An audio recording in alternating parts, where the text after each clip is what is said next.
Bugün bu binanı hamı Səadət Sarayı kimi tanıyır. Amma çox az adam bilir ki, bu binada böyük 2 dənə faciə yaşanıb.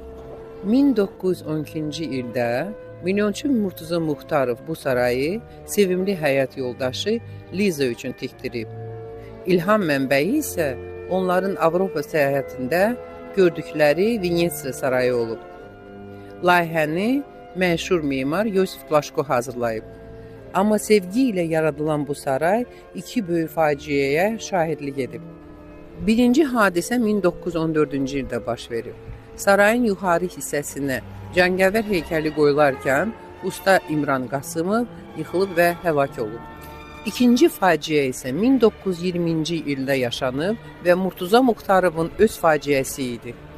O ildə Bakıya daxil olan bolşeviklər şəhəri talan edərkən bu sarayın İtalyan mərmərləri ilə döşənmiş həyətinə öz atları ilə giriblər. Murtuza Muxtarov bu hörmətsizliyə dözməyərək onları güllələyib və sonra isə sonuncu gülləni özünə saxlayıb. Bugün burada sevgi andları səslənir.